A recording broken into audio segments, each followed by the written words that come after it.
Vale. Bueno, Libros Negros, tomo 3, 30 de diciembre de 1913 a 14 de enero de 1914. Todas estas cosas me llevan tan lejos de mi ciencia, a la que creía haberme suscrito firmemente. Quería servir a la humanidad a través de ella. Y ahora, alma mía, me conduces a estas cosas nuevas. Sí, es el mundo intermedio, sin camino, múltiple y deslumbrante. Olvidé que había llegado a un mundo nuevo, que antes me era ajeno.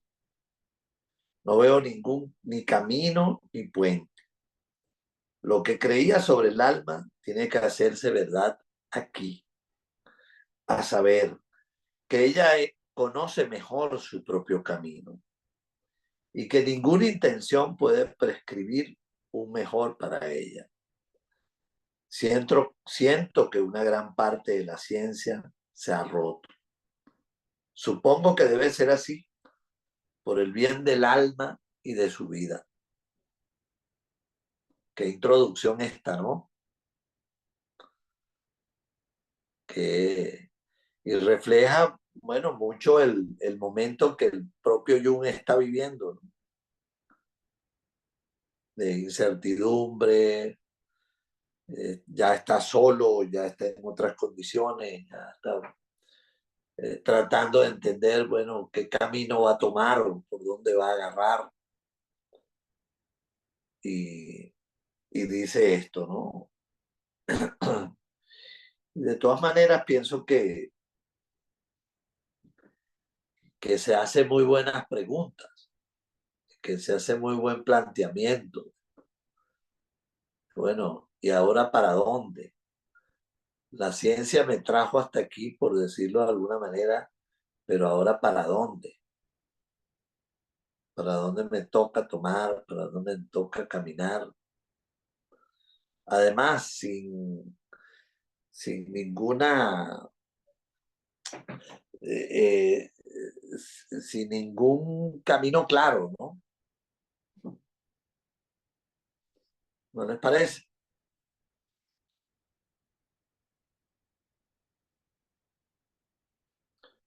Lo otro es, bueno, ¿en qué momento nos hemos sentido así? ¿Y qué respuesta le hemos dado a esas interrogantes? Sobre todo los que ya pasamos la mitad de la vida hace rato, ¿no?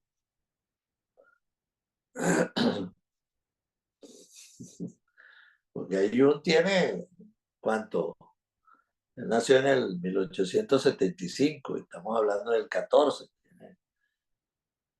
¿Cuántos años? No tiene ni 40 años.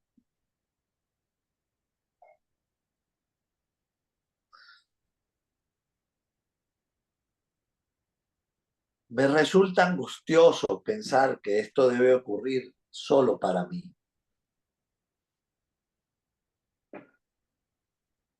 Como ahí creo que él retoma la individualidad, ¿no? La cosa es como, bueno, como, o acepta que ese es un camino que solo le toca a él.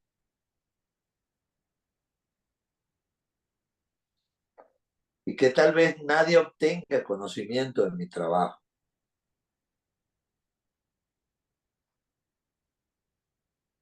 Ahí, ahí me hace pensar cómo tal vez él, o como lo ha dicho anteriormente y como lo leímos antes, pues probablemente su trabajo tenía una finalidad también de figurar, de hacerse notar, de ser reconocido. Y aquí la cosa es distinta, ¿no? Pero mi alma exige este logro.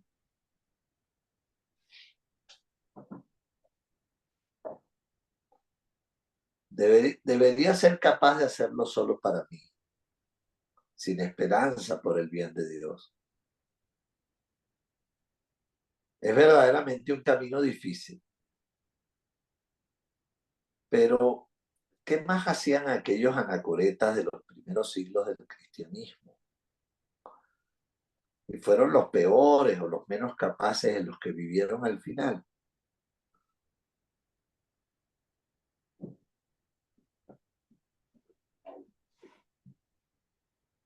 Difícilmente, pues llegaron a las conclusiones más implacables respecto a la necesidad psicológica de su tiempo. Dejaron mujeres e hijos, riqueza, gloria y ciencia, y se volvieron hacia el desierto por amor de Dios. Que así sea. El desierto, arena amarilla alrededor, amontonada en olas, un sol terrible e irascible, un cielo azul cero, el aire brillando sobre la tierra a la derecha, un valle rocoso profundamente cortado con un lecho seco, algo de hierba lánguida y zarzas polvorientas. En la arena veo las huellas de pies desnudos que suben desde el valle rocoso hasta la meseta.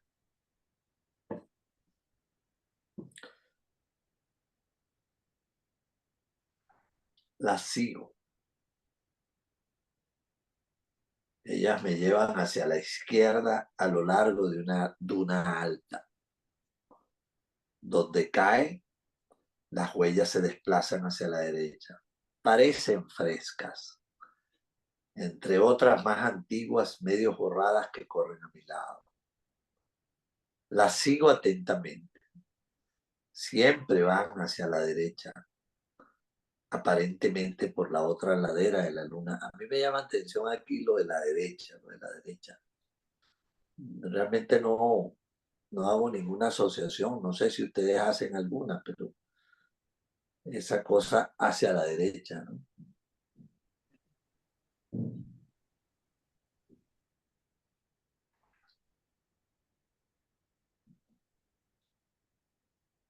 Ahora giran aún más a la derecha y desembocan en otro conjunto de huellas, pero es el mismo conjunto que ya he seguido, el que asciende desde el valle. Sigo las huellas hacia abajo con asombro. Pronto llego a las rocas rojas y calientes y corroídas por el viento. En la piedra se pierden las huellas, pero veo donde la roca se desprende en capas y desciendo. El aire brilla y la roca quema mis plantas a través de las sandalias. Ahora he llegado al fondo. Ahí están de nuevo las huellas en la arena.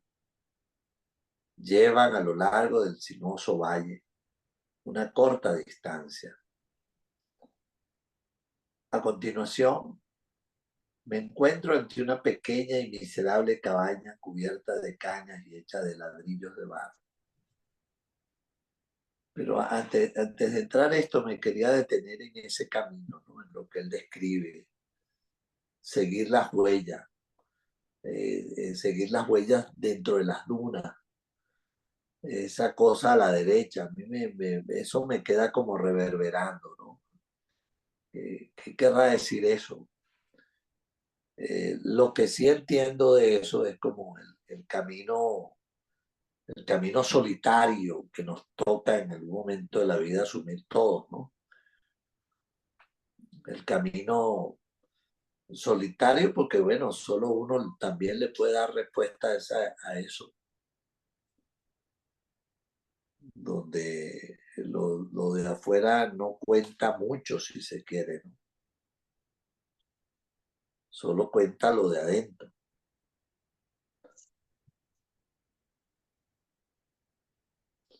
No sé qué piensan, qué opinan, de que entremos en esto, porque él viene una cosa muy interesante ahora con el encuentro del anacoreta.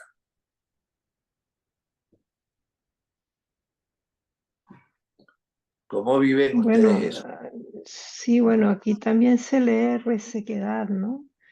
Lo, no, no hay vegetación, es arena, piedras, calor, es algo verdaderamente árido, casi hostil, diría yo, ¿no? Y lo que sigue son unas huellas, mm, pues no parecen muy firmes, pero unas huellas casi borrosas sobre la arena, en la piedra, eh, como si fuera difícil. Es una travesía difícil, compleja, esto, y me pregunto qué huellas son esas, ¿no? ¿Qué huellas sigue uno cuando está en esa situación, pensándolo como lo decías, ¿no? Esos momentos de la vida en los que uno siente que, pues sí, que a uno le toca, ¿no? Le toca por tiempo, por lugar, por circunstancias, en fin. Bueno, también tiene que ver con, no sé si se me oye. ¿Sí? Sí, se te oye.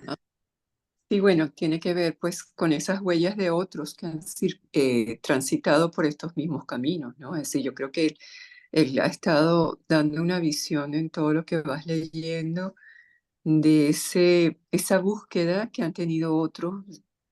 Yo la llamo la búsqueda espiritual y que él de alguna manera también está reconociendo ahí que es un camino que no es el que digamos, no es el que desde la ciencia simplemente o solamente él ha podido, digamos, ir avanzando, sino que en un momento determinado ha encontrado ese otro aspecto que es lo que lo está llevando, como a tantos buscadores del alma, y de ahí que la huella sea también tan efímera, porque ese es un camino individual que todos han hecho de esa manera individual, aunque haya trascendido posteriormente a, bueno, a llegar a otros, ¿no? Yo un poco lo veo desde ese punto de vista.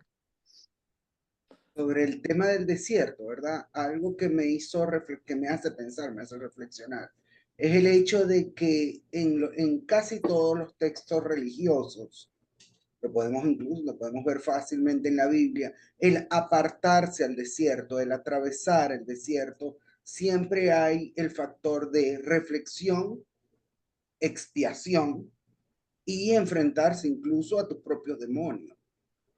Cuando Jesús se va al desierto a orar, ¿verdad? Eh, lo que hace es enfrentarse a sus propios demonios, a sus propias sombras que estaban ahí latentes.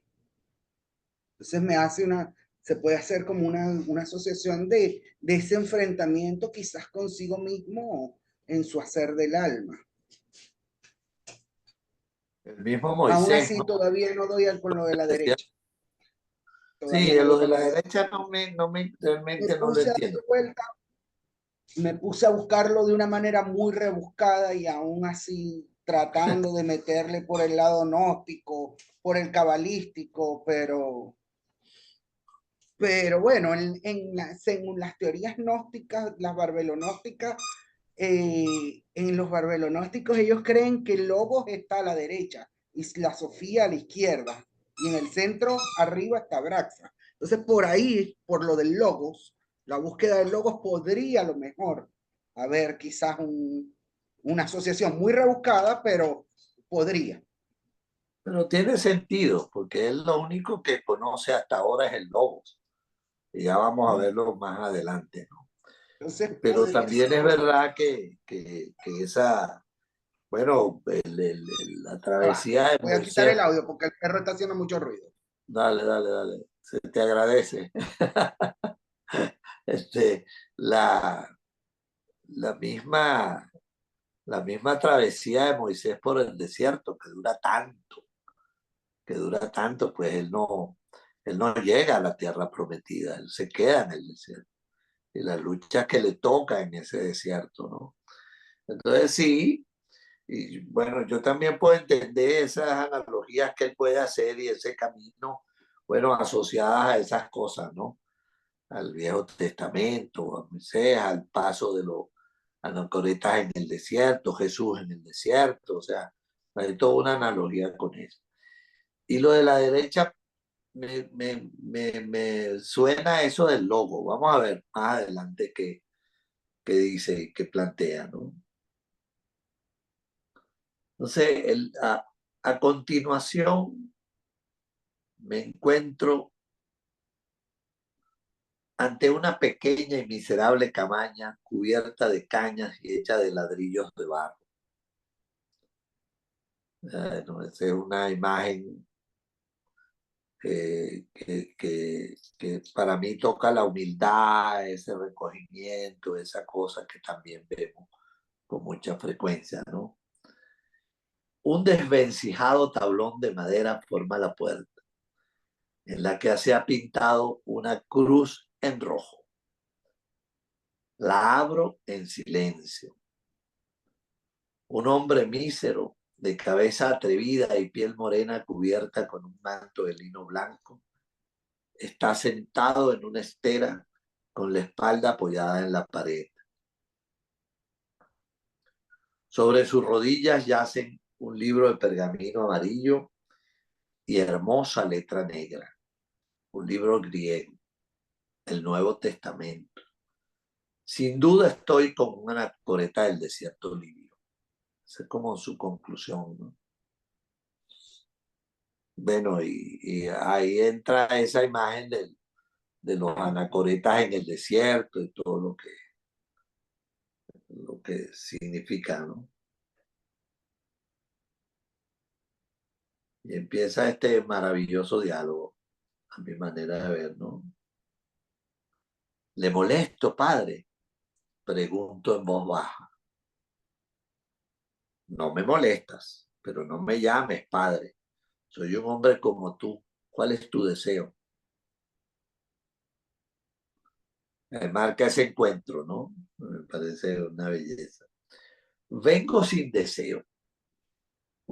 He venido a estos lugares en el desierto por casualidad y encontré huellas en la arena que me condujeron en círculo hasta ti. Encontraste las huellas de mis paseos diarios al amanecer y al atardecer. Su tono es tranquilo y natural,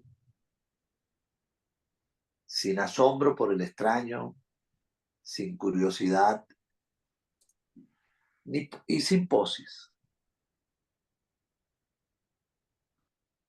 Ya uno empieza como a evocar, bueno, esta es la imagen de una anacoreta o de un sabio o de una voz interior significativa, ¿no? Discúlpeme si interrumpo su devoción, es una rara oportunidad para mí estar con usted. Nunca había visto una anacoreta. Y le contesté la anacoreta. Hay varios otros que puedes ver más abajo en este valle. Algunos tienen cabañas como yo, otros viven en las tumbas que los antiguos han excavado en esta montaña.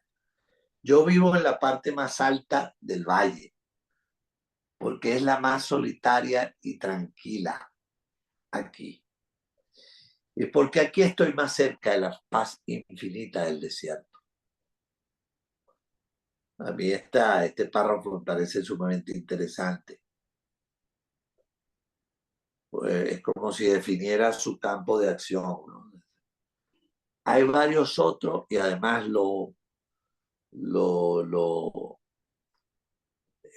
eso me recuerda. López siempre hablaba de la simetría en la psicoterapia y de cómo la psicoterapia solo se puede hacer en una base simétrica, donde paciente y terapeuta están al mismo nivel. Yo siento que aquí hay un llamado de esto, ¿no? Hay varios otros que puede ver más abajo en este valle, como sin inflaciones. Algunos tienen cabañas como la mía. Otros viven en las tumbas que los antiguos han excavado en estas montañas. Yo vivo en la parte más alta del valle porque es la más solitaria y tranquila. Y porque aquí estoy más cerca de la paz infinita del desierto. A mí me llamó la atención la paz infinita del desierto. Como si el desierto fuera pacífico, ¿no? O todo lo que eso trae como imagen. La paz infinita del desierto. ¿Lleva ya mucho tiempo aquí? Se pregunta él. Vivo aquí desde hace unos 10 años, pero en realidad ya no recuerdo exactamente cuánto tiempo hace. También podrían ser algunos años más. El tiempo pasa muy deprisa. Es como si relativizara el tiempo, ¿no? Como si lo estuviera invitando a ver el tiempo también de otra manera. Y yo me pregunto, bueno, ¿será un tiempo más psíquico que no el tiempo de Cronos, sino un tiempo distinto, un tiempo más psíquico?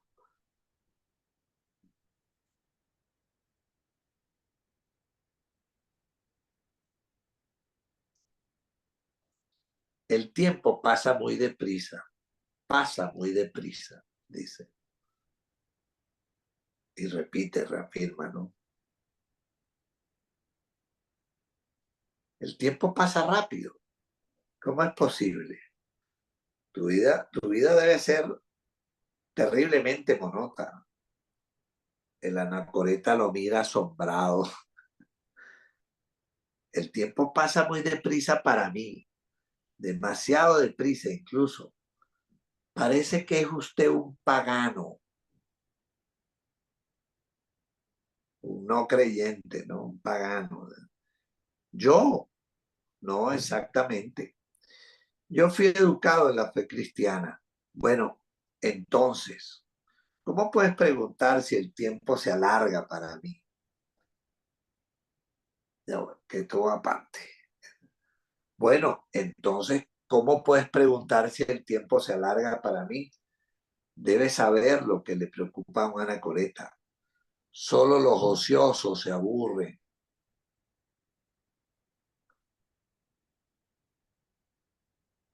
De nuevo, perdóname, mi curiosidad es muy grande, le dice Juno. ¿En qué te ocupas entonces? Eres un niño.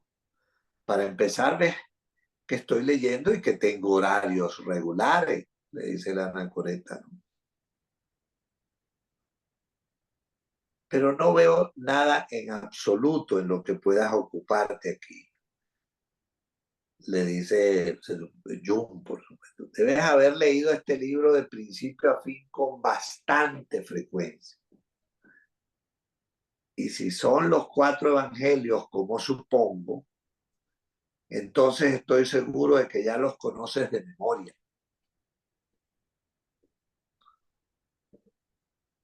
Yo siento a Jung ahí como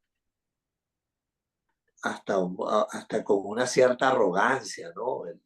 O el que pregunta. Y le contesta el anacoreta, ¿qué infantilmente hablas?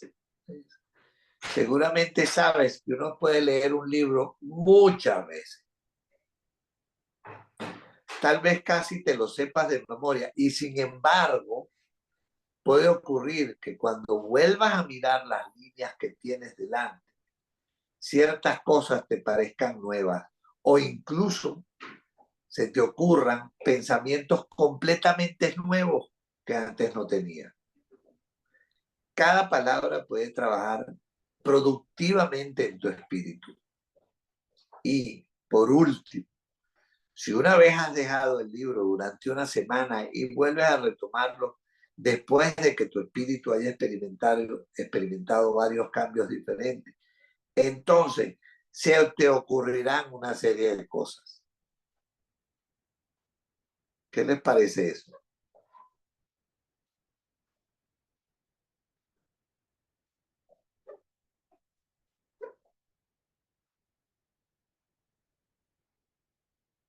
Esto me parece importantísimo y me recuerda, una vez le preguntamos a López que tenía uno que estudiar como base. Y lo primero que dijo, bueno, hay algunas lecturas que son como indispensables, dijo él, ¿no? Eh, a Homero, la Ilíada y la Odisea, varias veces, las veces que pueda, nos dijo. Como si cada lectura te trajera una cosa nueva o te trajera cosas diferentes. Y a mí me sorprendió leyendo esto, que eso es lo que le plantea el anacoreta a Jung, ¿no? Y lo dice de una manera, además, como bajándole los humos a Jung, o al que pregunta, o al que asegura que él ya se debe saber de memoria esos evangelios. Claro, pero eso tiene que ver sí, tiene que ver digamos, con la percepción que tenemos de que las cosas son, de que tenemos que aprender nuevas cosas continuamente y de que necesitamos actividades distintas para llenar el espacio y el tiempo. Mientras que desde esta perspectiva lo que te está diciendo es que aún sin hacer nada, ningún día es igual, ni ninguna experiencia interior puede, Correcto, ¿no? correcto.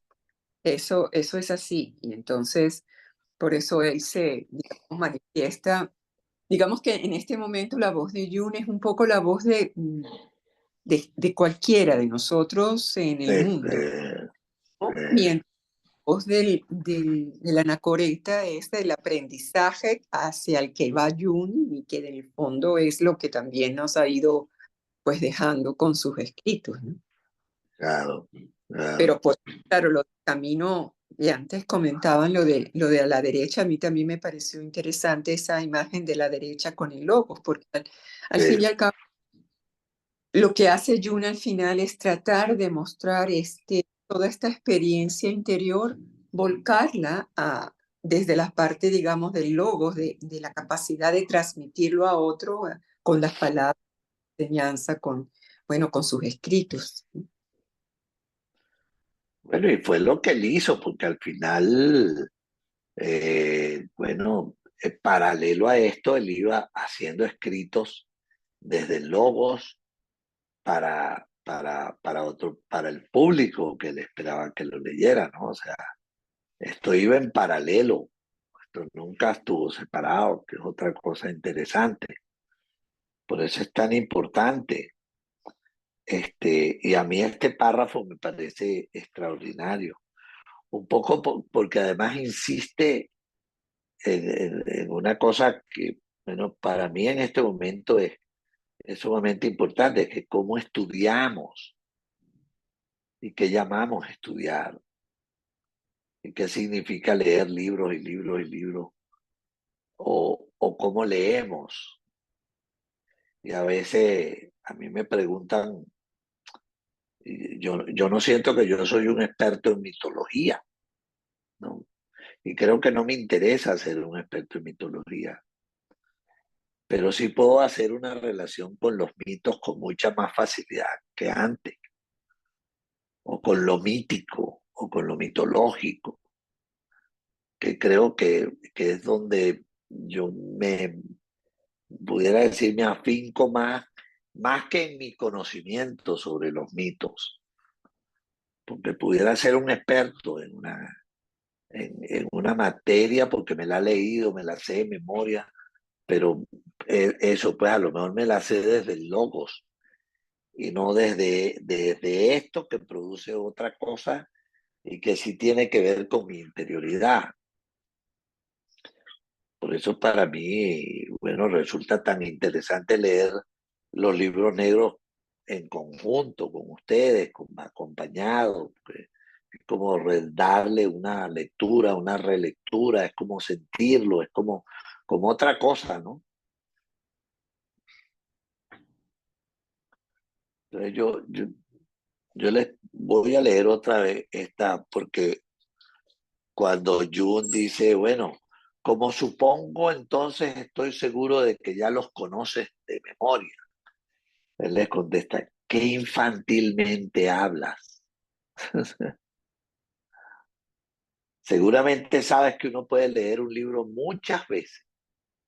Tal vez casi te lo sepas de memoria, y esto lo digo con énfasis. Tal vez casi te lo sepas de memoria. Y sin embargo puede ocurrir que cuando vuelvas a mirar las líneas que tienes delante, ciertas cosas te parezcan nuevas o incluso se te ocurran pensamientos completamente nuevos que antes no tenías. Cada palabra puede trabajar productivamente en tu espíritu. Y por último, si una vez has dejado el libro durante una semana y vuelves a retomarlo después de que tu espíritu haya experimentado varios cambios diferentes, entonces se te ocurrirán una serie de cosas.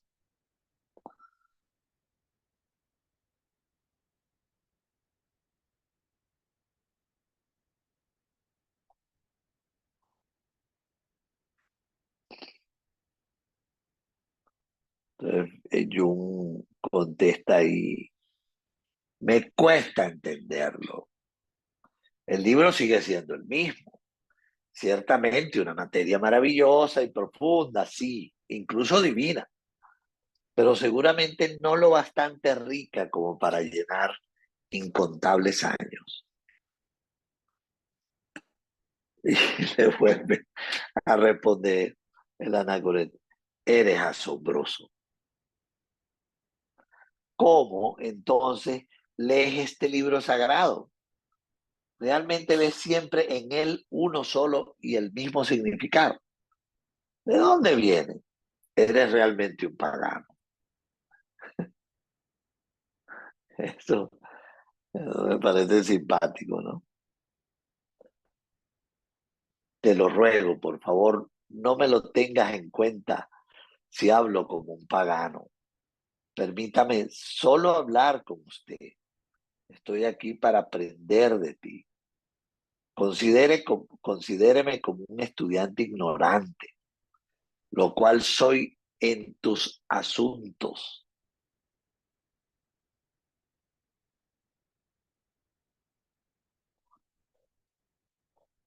Si te llamo pagano, no lo tomes como un insulto.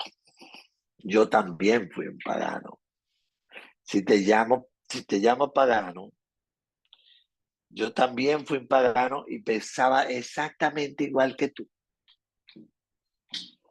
Como bien recuerdo, por lo tanto, ¿cómo puedo culparte de tu ignorancia?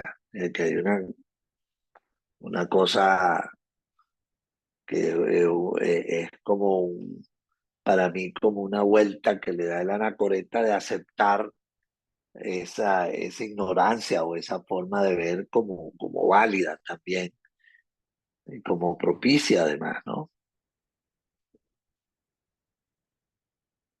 Gracias por su paciencia, pero me importa mucho saber cómo lees y qué sacas de este libro.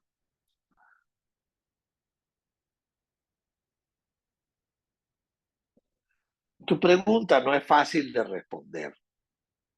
Es más fácil explicar los colores a un ciego. Debes saber sobre todo una cosa. Una sucesión de palabras no tiene un solo significado. Los hombres se esfuerzan por asignar un único significado a la sucesión de palabras.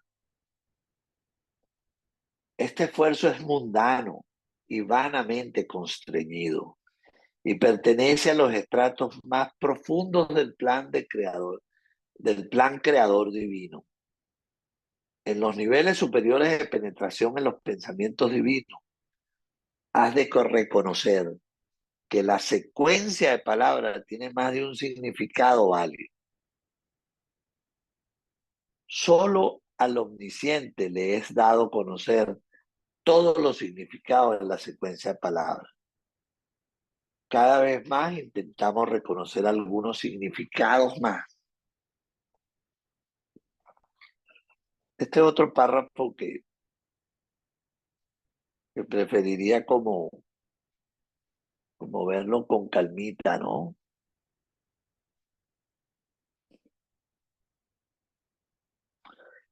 Tu pregunta no es fácil de responder. Es más fácil explicar los colores a un ciego.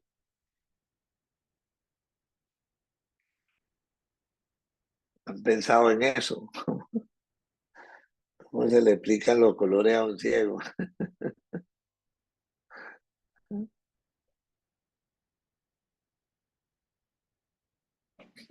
Y dice, una sucesión de palabras no tiene un solo significado. Los hombres solo se esfuerzan por asignar un único significado a la sucesión de palabras. Para mí esto tiene una importancia vital en la psicoterapia. Para mí esto tiene un significado muy, muy importante porque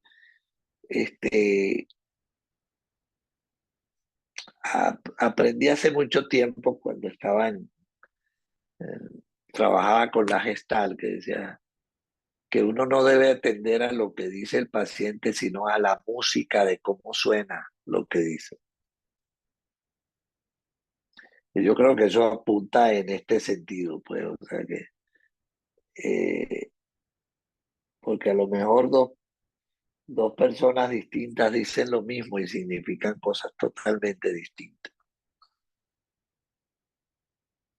Bueno, eso es cierto. Cuando uno estudia, bueno, desde Dale, mi, dale. mi poco, mi humilde conocimiento de las lenguas es así, es decir, un mismo mensaje puede significar diferentes cosas dependiendo de cómo lo dices, a quién se lo dices, en qué momento lo dices. Por ejemplo, algo tan sencillo como eso, ¿no? Y pensando en lo que acabas de decir de la psicoterapia, lo estaba pensando, es decir, alguien puede decir en un momento determinado una frase o plantear una situación que va a depender mucho de todo su contexto de vida, el significado que le esté dando, ¿no? Se va a aproximar de otra manera, lo va a sentir de otra manera, lo que puede, lo que puede, digamos, una frase herir a una persona, a otra no le va a, no le va a causar el mismo impacto, ¿no? Y en ese sentido es que yo, pues, recibo un poco ese mensaje de Jung, como que hay que estar abierto a entender lo que el otro dice desde donde lo dice, ¿no?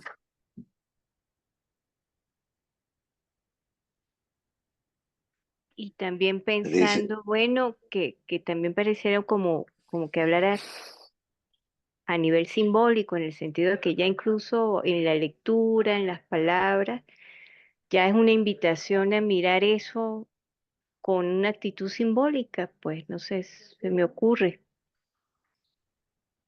sí, yo una vez escribí un pequeño trabajito hablando precisamente sobre la retórica, como, y me lo planteaba en estos términos. No todos los pacientes trabajan a través de los sueños y no todos los pacientes recuerdan sus sueños, y, pero sí tienen una retórica. Y esa retórica, lo que pasa es que la dificultad está en cómo el terapeuta tiene que estar dispuesto a escuchar la retórica y cómo esa retórica del paciente está trayendo probablemente toda la información necesaria. Y es al terapeuta el que le toca ese reto, pues, de entender que a través de su retórica él está hablando y su alma también está hablando y cómo leerla. Y ponía un caso de un paciente que me repetía una frase, ahorita no me acuerdo exactamente, hasta que, y esa frase en mí se hizo como una imagen, y esa imagen tenía que ver claramente con una complejidad del paciente. Entonces, siempre para mí ha sido ese un tema, ¿no? La retórica del paciente. Y en especial aquellos pacientes que no te traen sueños, pues. Recordar los sueños no es fácil para todo el mundo, y mucho menos si no está entrenado.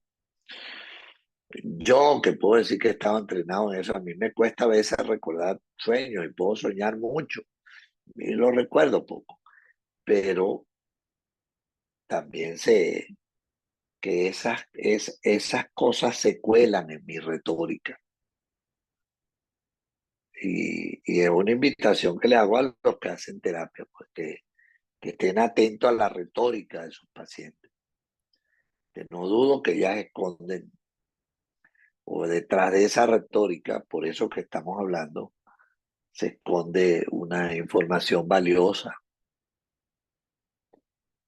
Yo tiendo a atender o creo que tengo una sensibilidad con eso porque me gusta, pues, y me atrae la idea de la retórica como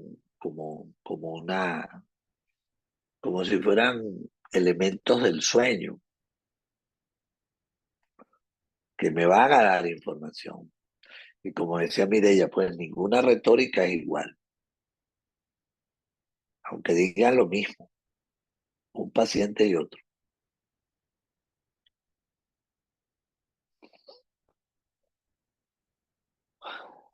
Aquí dice una cosa que a mí me suena, bueno, solo al omnisciente le es dado conocer todos los significados de la secuencia de la palabra. Yo creo que yo no creo que yo llegue a eso, ¿no?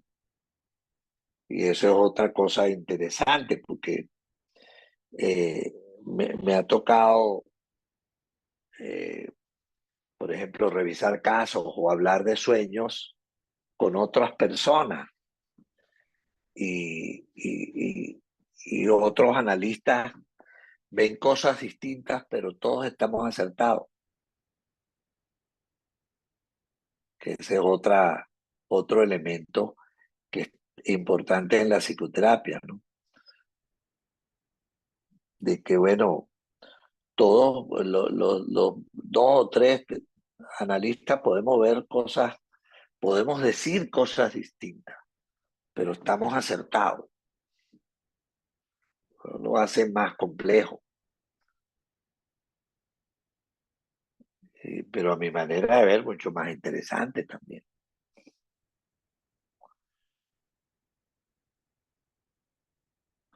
Cada vez más intentamos reconocer algunos significados más, porque a lo mejor todos podemos estar viendo significados que tienen que ver con la particularidad y todos tenemos razón.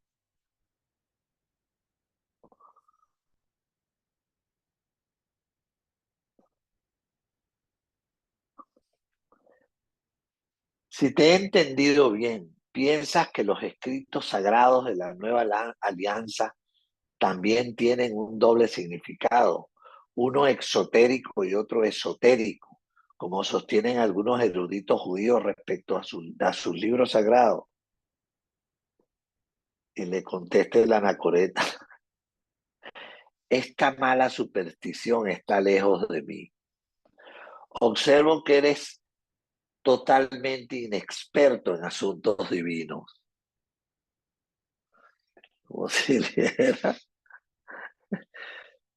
tú sigues en tu retórica racional, de la lógica, del análisis a través de lo lógico, y eso no tiene nada que ver con lo divino, o por lo menos lo que ellos en este contexto llaman divino, ¿no? Y dice: debo confesar mi profunda ignorancia sobre estas cosas, pero estoy ansioso por experimentar y comprender lo que piensas sobre el polifacético significado de la secuencia de las palabras. Por lo menos hay una disposición a aprender y a entender que hay otra forma de llegar al conocimiento, que al final creo que mucho de esto, esto es de lo que se trata en el fondo. Que tiene que ver, bueno, cómo conocemos.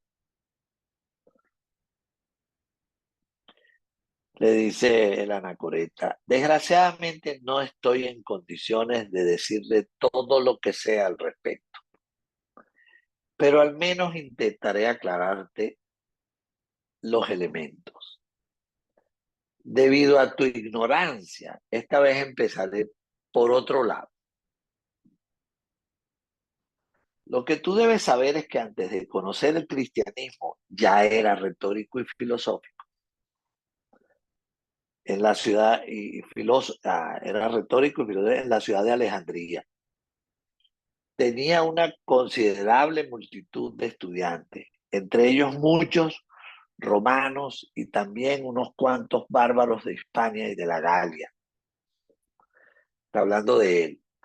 Les enseñaba no solo la historia de la filosofía griega, sino también los nuevos sistemas, entre ellos el de Filo, que nosotros llamábamos el judío.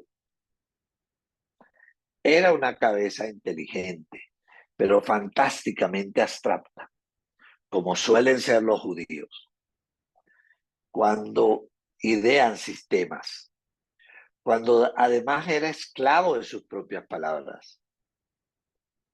Yo añadí las mías y tejí una atroz red de palabras en la que atrapé no solo a mis oyentes, sino también a mí mismo. Nos alborotamos terriblemente entre palabras y nombres, nuestras propias criaturas miserables, y les concedíamos potencia divina.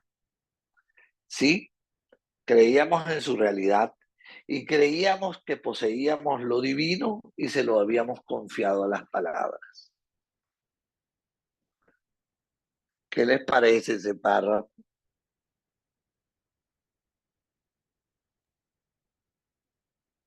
Bueno, un poco lo que pasa cuando creemos que tenemos el conocimiento y la razón a través de teorías y nos apegamos a ellas y esa es la verdad, ¿no? Y un poco somos incapaces de darnos cuenta de que eso va a cambiar o que las situaciones no son así, ¿no? A mí me recuerda a eso, ¿no? Las personas que se quedan como muy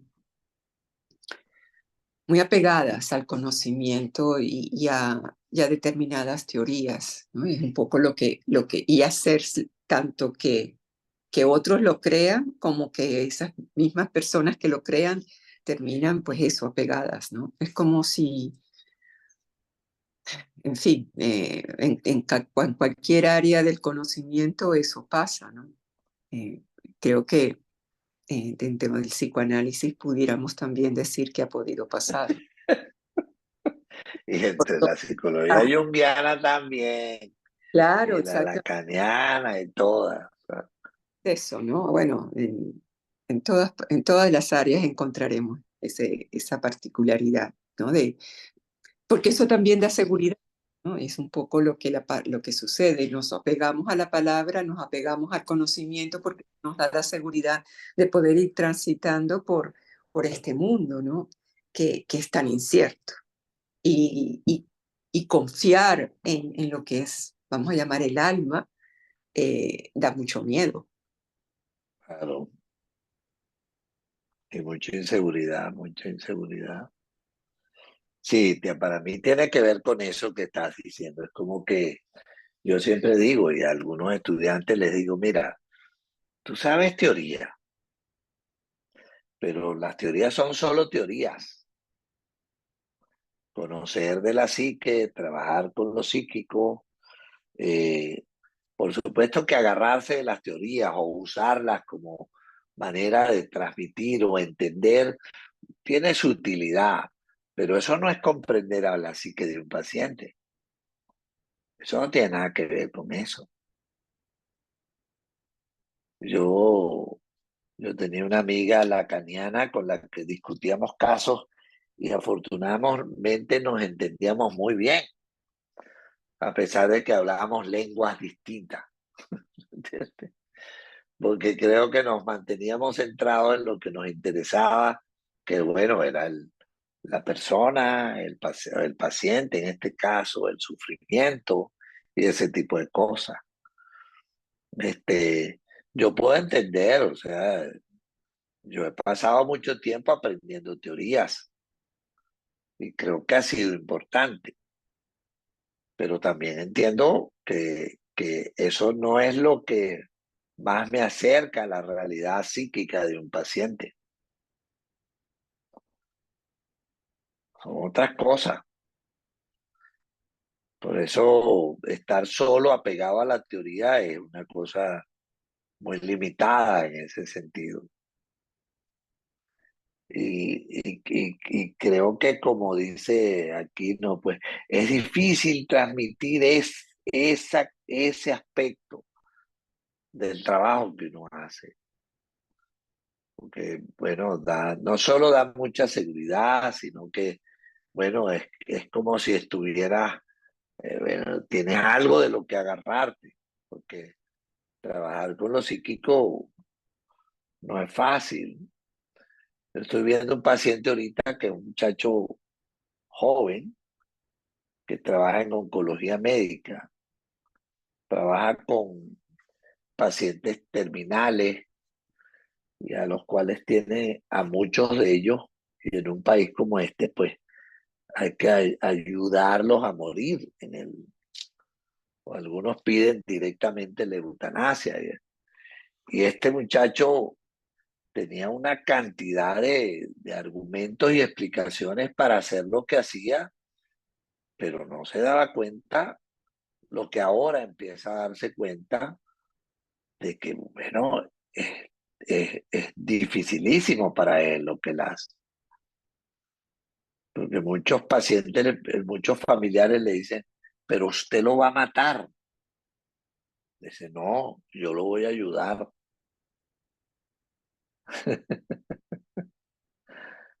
Qué bravo eso, ¿no? Eh,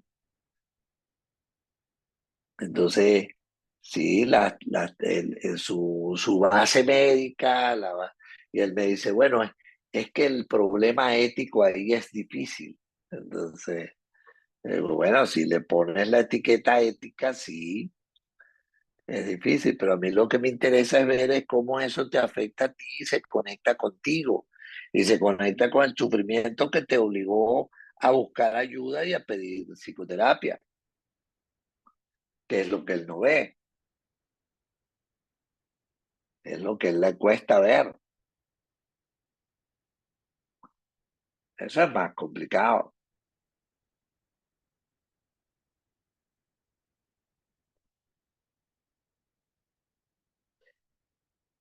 Y esta cosa que él habla aquí de la palabra a mí me parece extraordinario, muy bueno.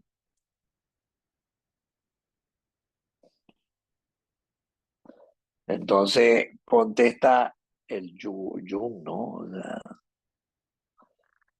pero es que Philou Yudeau dice, si es a él a quien te refieres, era un filósofo serio y un gran pensador.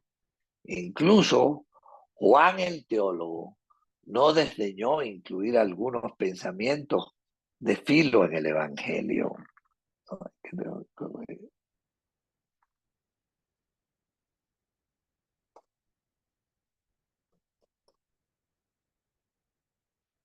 Tienes razón, es un mérito de Filo que amueblara el lenguaje como tantos otros filósofos. Esta me gusta, esta frase, ¿no? Que amueblara el lenguaje como tantos otros filósofos. Pertenece a los artistas del lenguaje, pero las palabras no deben convertirse en ídolos. Aquí no te entiendo, dice yo ya que tengo que separarlo. Aquí no te entiendo. No dice el Evangelio según Juan, es la palabra un Dios. Él la pone en griego. Busqué la traducción y la traducción es esa. ¿Es la palabra un Dios?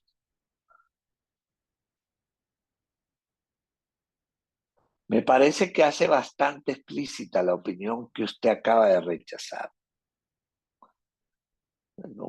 como viendo las contradicciones que él tiene con respecto a eso, ¿no? Guárdate de ser esclavo de las palabras.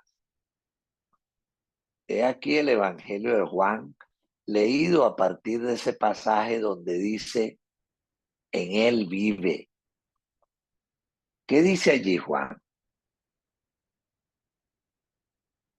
Hay unas palabras en griego ahí, también dice, y la vida es la luz de los hombres, y la luz se ve en las tinieblas, y las tinieblas no la han poseído. Y pone en mayúsculas, hubo un hombre enviado por Dios y su nombre era Juan.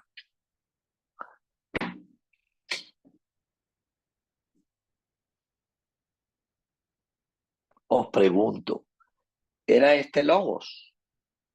Un concepto, una palabra. Era una luz, de hecho, un hombre.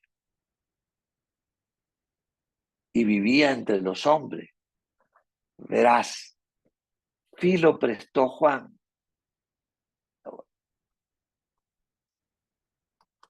Filo prestó a Juan solo la palabra y el concepto, para que Juan tuviera a su disposición la palabra, palabra, junto a la palabra luz, con su significado especial para expresar al Hijo del Hombre.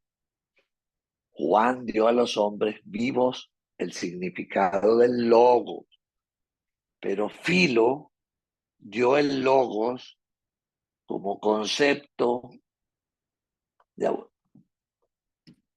dio el logos como concepto muerto que usurpaba la vida, incluso la vida divina. Y este también fue también mi atroz error.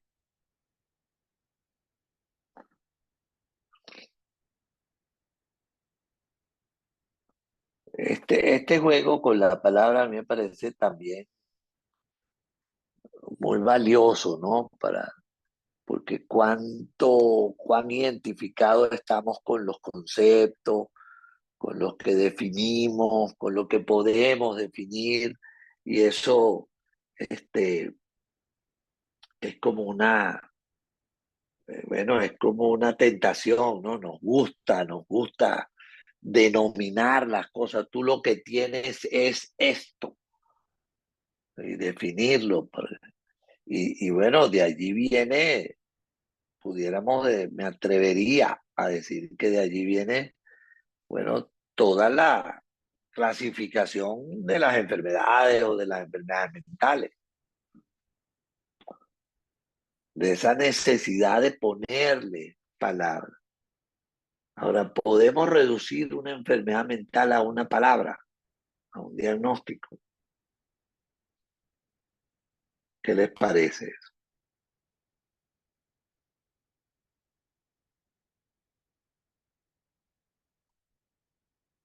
Podemos reducir una persona y el sufrimiento de una persona a un diagnóstico.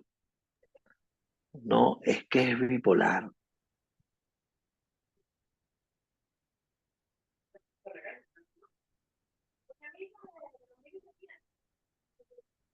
Claro, doctor, interesante la relación de la palabra y el logos allí, pero también hasta dónde la invitación, por lo menos a mí, de mi concepción del logos, pues aquí también ha puesto a pensar, bueno, y el logos en este contexto entonces, bueno, ahí sí quedo como ciega yo completamente, pero bueno, la invitación es, bueno, a eso, a reflexionar sobre en este contexto entonces qué significa el logos. Claro, porque creo que ahí está discutiendo el concepto de Jung, pues que bueno, que interesantísimo porque es el que, como se decía hace rato, se parece como al concepto que tenemos nosotros del logo y la importancia que le damos y todo eso. Pero bueno, ahora bajo esta luz, el logo entonces, bueno, interesante, era lo que quería comentar. Sí, por eso para mí es admirable ver cómo en paralelo Jung, que está haciendo eso, produce artículos, reflexiones, muy desde el logos, muy desde el logos, y que son las que nos hemos servido de ellas para ser junguianos, imagínate tú. O sea, es una cosa sumamente interesante, porque como hemos usado, y yo creo, y ese para mí es el valor que también tiene el logo. Creo que el detalle estaría en quedarnos solo ahí o en identificarnos solo con el logo y entender como el logo como un proceso que nos ayuda a lidiar con una cosa que no es nada fácil. Eh, Pablo, ¿no podrías volver a leer ese último párrafo? Porque yo creo que hay algunos Encantado.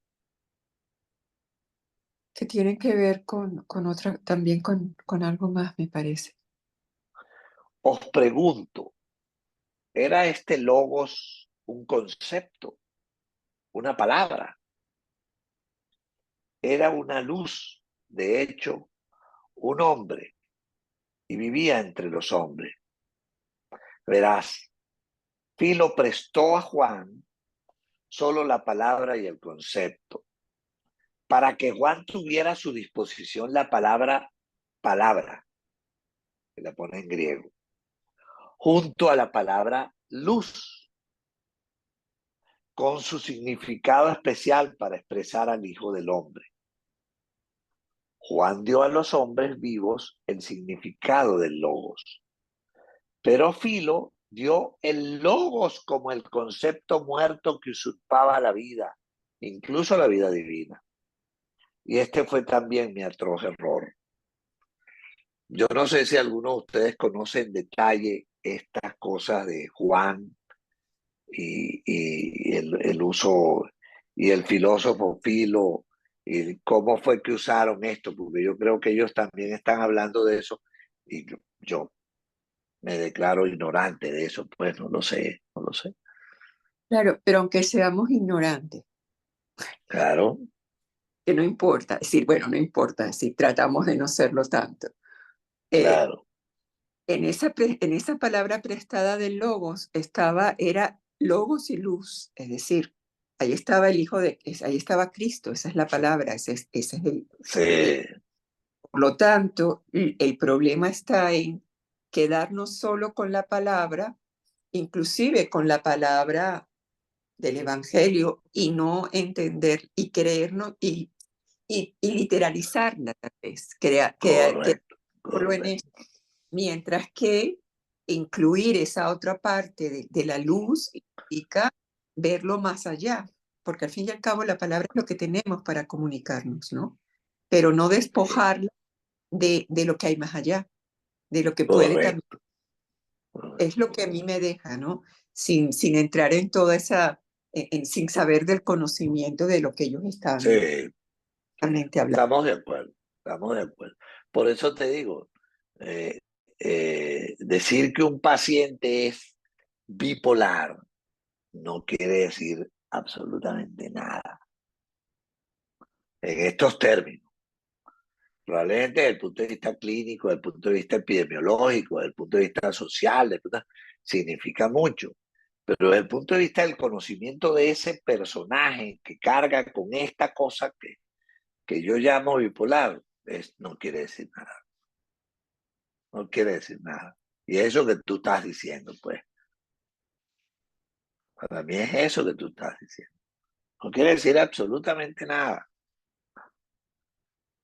Yo le digo mucho cuando doy clase a los alumnos, le digo, ya usted sabe de clínica, ahora tiene que aprender de expresiones psíquicas, de cómo la psique se manifiesta, que es distinto. Una cosa es cómo la psique se manifiesta en cada individuo y cómo entender eso desde allí. Y otra cosa es que eso corresponda o no a una entidad clínica, a una palabra. Son dos cosas distintas.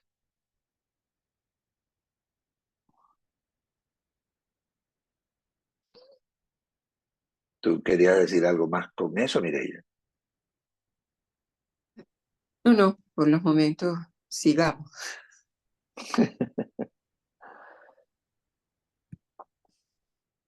Ahora entiendo lo que quiere decir. Este pensamiento es nuevo para mí y parece merecer una consideración especial. Hasta ahora siempre me había parecido que era exactamente eso lo que tenía sentido en Juan, a saber, que el Hijo del Hombre es el Logos, en cuanto eleva así lo inferior a, al espíritu superior, al mundo del Logos.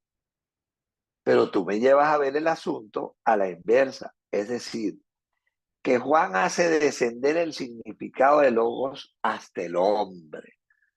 Qué maravilla, ¿no?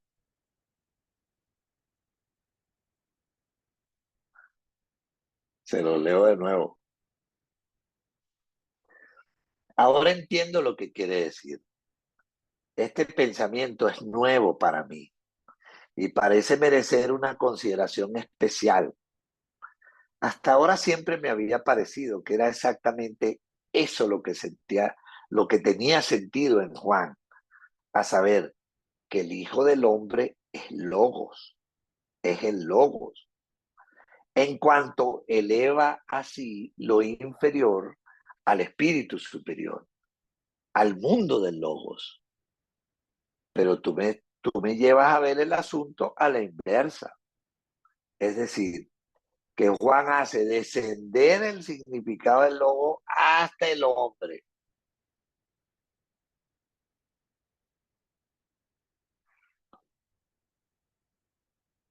Aprendí a ver a Juan, de hecho, incluso ha hecho el gran servicio filosófico de haber traído el significado del logos hasta el hombre.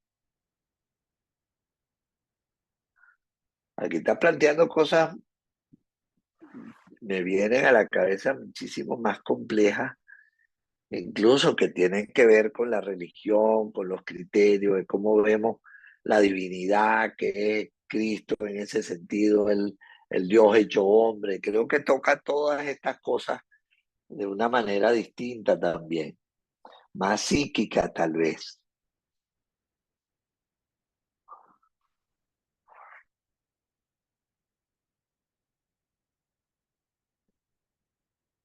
Tiene usted percepciones peculiares que despiertan mi curiosidad al máximo. ¿Cómo es eso? ¿Crees que el humano está por encima del lobo? Quiero responder a esta pregunta dentro del ámbito de su comprensión. A mí me gusta que la anacoreta siempre como pone en su lugar a Jung, espérate, no te apures, no te atores. Dice, ¿no? Quiero responder esta pregunta dentro del ámbito de su comprensión. Si para Dios lo humano no hubiera llegado a ser importante por encima de todo, no habría aparecido como el Hijo en la carne, sino en el Logos.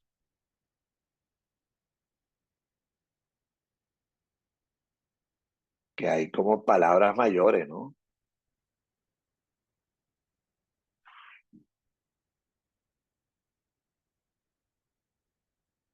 Hay una cosa distinta allí, ¿no?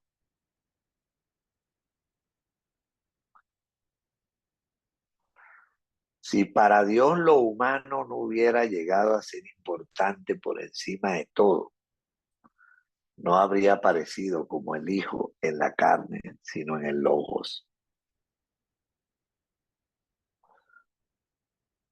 Ese es un tema que que va a ser importante para Jung después.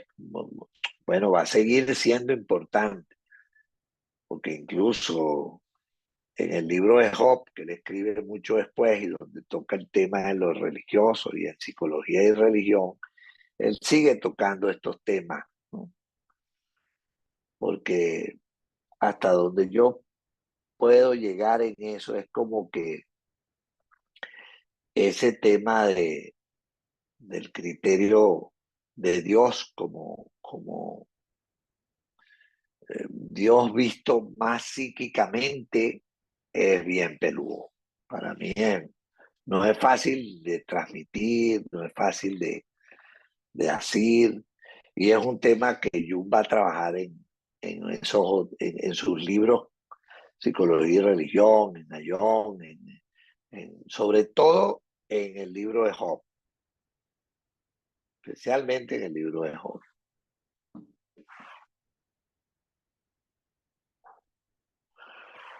Eso tiene sentido para mí, pero confieso que este punto de vista me resulta sorprendente. Me sorprende especialmente que usted, un anacoreta cristiano, haya llegado hasta tales puntos de vista. No habría esperado esto de un anacoreta. Muestra sus prejuicios, ¿no?, sobre eso. Y le contesta el anacoreta: como ya he notado, usted tiene una idea completamente falsa de mí y de mi vida.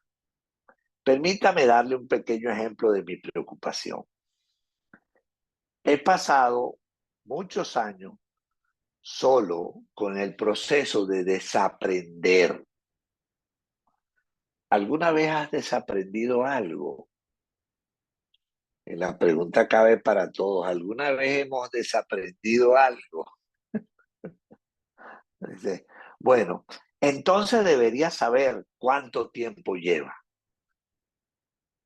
Y yo era un profesor de éxito. Como sabes, para esas personas desaprender es difícil o incluso imposible. Su segunda palabra es sí, si fuera más joven. Eso podría mostrarte cuánto tiempo pasé desaprendiendo. Ustedes han empezado en el desaprendizaje.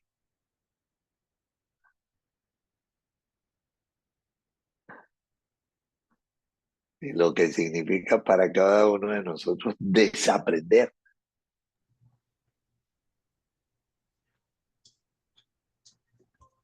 A mí me tocó en una ocasión desaprender un proceso.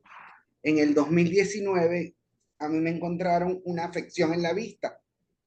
Toda la vida había trabajado un modelo de pintura desde el detalle. Obviamente la vista hoy en día no me permite pintar desde el detalle, desde lo minucioso, desde lo pequeño.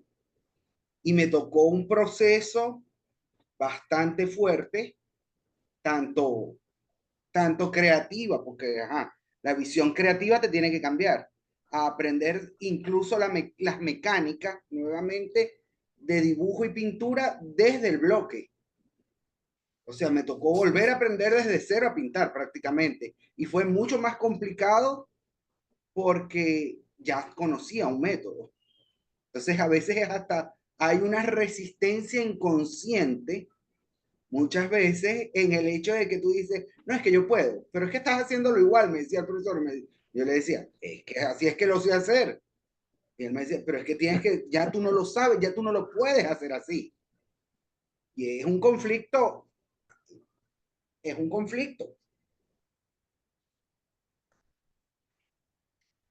Sí, es un conflicto. Tú tienes Se razón. genera un conflicto Es un total, o sea, conflicto. porque tú dices, y lo que supe o lo que sabía no era válido. Y entonces ahí viene otro conflicto, la validez del conocimiento.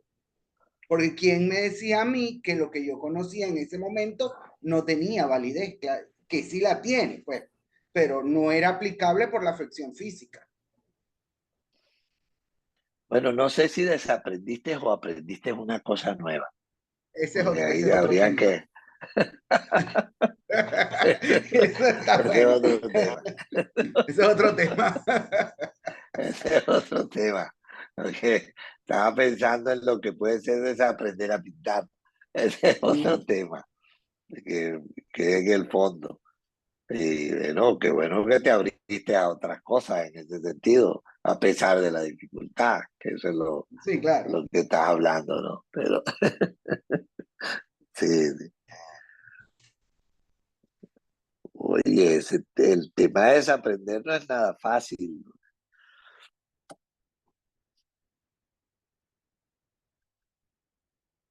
Y el valor que puede tener desaprender.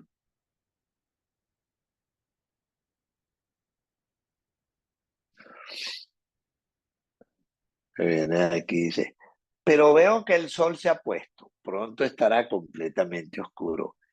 La noche es el tiempo del silencio. Quiero mostrarte tu lugar para la noche. Necesito la mañana para mi trabajo, pero después del mediodía puedes venir a verme de nuevo si quieres. Y entonces continuaremos nuestra conversación. Me conduce fuera de la cabaña. El valle está cubierto de profundas sombras azules. El aire es indescriptiblemente claro. Las primeras estrellas brillan ya en el cielo. Me lleva a la esquina de una roca. Estamos ante la entrada de una tumba egipcia de piedra. Me lleva adentro. No lejos de la entrada hay un montón de cañas cubiertas de esteras. Hay un cántaro de agua sobre un bloque de piedra y sobre un paño blanco hay dátiles secos y pan negro. Aquí está tu sitio y tu cena. Duerme bien. No olvides tu oración matutina cuando salga el sol.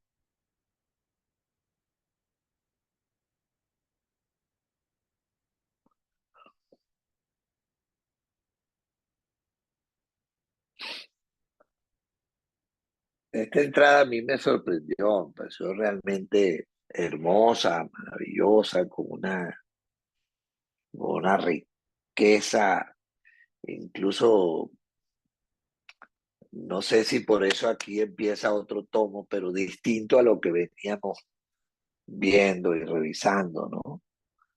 Es una cosa, mu- a mi manera de ver, muy hermosa realmente, ¿no? Y muy profunda para hablar de estas cosas, ¿no?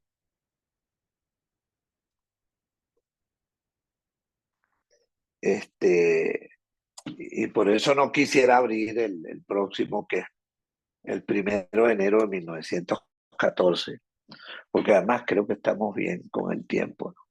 Sí, ya tenemos 1 hora y media. No sé si tienen alguna pregunta, alguna cosa que comentar, qué les pareció.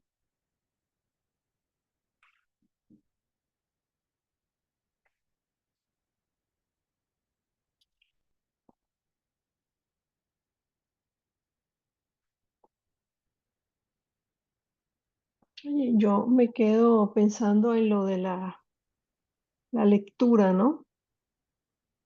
La lectura, mm, y lo que uno se encuentra a medida que uno cambia, ¿no? Y puede encontrar otras cosas, ¿no?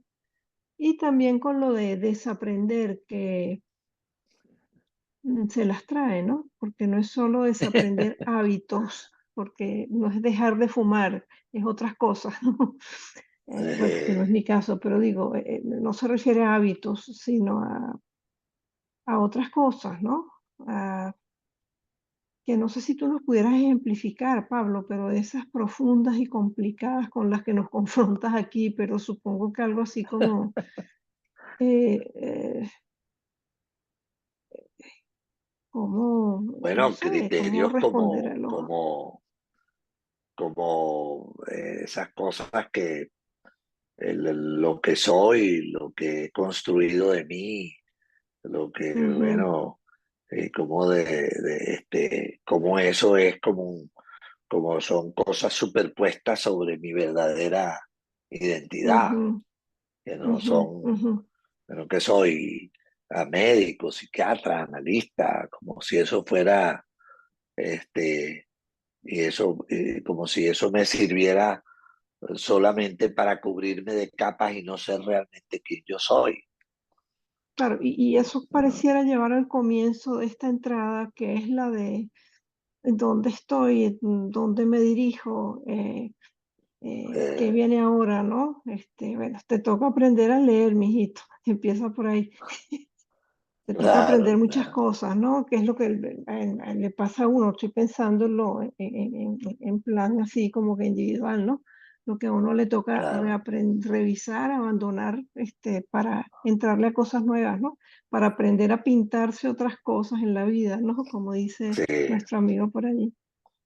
Aprender a sí, pintar de otra manera, ¿no? sí. O aprender a que la pintura es otra cosa, no una Ajá, técnica. así es. Que, ahora, que Aprender pintar es otra cosa. y bueno, aprender que la vida no es solo lo que uno va aprendiendo para poder abrirse espacio en una sociedad, sino que uno es otra cosa que no ha descubierto, o que precisamente por lo que estabas comentando, de que nos ponemos de aprendizaje, de ser profesional, ser madre, ser hija, y dónde queda uno, ¿no? Y creo Sí, que parte de ese desaprender es que uno mismo deje de verse solamente en un determinado los rol, términos. ¿no? Y encontrar en el interior otras, yo no sé si otras facetas, sino otra manera de sentirse en la vida, no sé cómo Claro, explicar por ahí, ¿no? Ese es el desaprendizaje y creo que con el ejemplo que nos puso del pintor, no es que aprendió también eso, también un desaprendizaje. ¿En qué sentido? En dejar solo de darle o de pensar que podía pintar de una manera y ahora puede pintar de otra. El no haberse visto previamente porque simplemente esa era su situación, ¿no? Y lo que la vida le está dando ahora es, mira otra posibilidad y mira cómo sí puedes abrirte a ella, ¿no? Un poco también desde esa perspectiva. sí, sí. Ahí me viene, bueno, mi experiencia de divorcio. Sí. Mi experiencia de divorcio me hizo desaprender una forma de estar en la vida que yo ni sabía que tenía tan arraigada, como que bueno, había que casarse, tener hijos, vivir de una manera. Y ese desaprendizaje tan doloroso para entender que la relación, bueno, la relación de pareja, la relación con los hijos, la relación con esa institución que es el matrimonio, era otra cosa, podía ser de muchísimas otras formas, ¿no? No sé si eso es otro ejemplo, pensando en lo que preguntabas, Elsa, ¿no? Porque este, para mí fue profundamente doloroso y fue como un quiebre en la vida muy fuerte. Y ahora que lo veo con la distancia de los años y el tiempo, me doy cuenta que bueno, yo lo que estaba era desaprendiendo para poder encontrarme con otra forma, que no sé si son las que son, pero por lo menos esas cambiaron, esas se modificaron y pudiera decir que enriquecieron mi vida, que, y en eso creo que ahí hubo un desaprendizaje de una cosa que yo tenía en el alma y que no sabía qué era, el matrimonio, por decirlo de alguna manera. Es lo que se me ocurre ahorita. Pero bueno, Sí, profundamente sí, agradecido por esta. muy buen ejemplo, Pablo. Sí, ah, muy, muy buena ilustración. qué bueno, qué bueno. Bueno, profundamente agradecido por esta Este inicio del tomo 3 me ha encantado. Me, Sí, vale, me gracias, tiene gracias a ti, gracias entusiasmado. a todos. Eh, eh, bueno, perfecto. Bueno, Nos vemos. igualmente. Espero que en menos de un mes, porque Ok.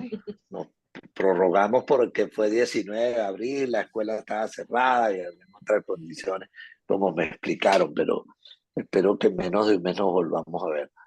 Gracias por acompañarme. Estaremos Chao. atentos. Sí, Chévere. saludos a Gracias. todos. Hasta Gracias, luego. Pablo. Gracias. Adiós. Hasta luego. Chao, Hasta luego. Gracias. Gracias, Pablo. Gracias, doctor. chao, Carmen Elena, gusto verte. Muchas gracias. Chao.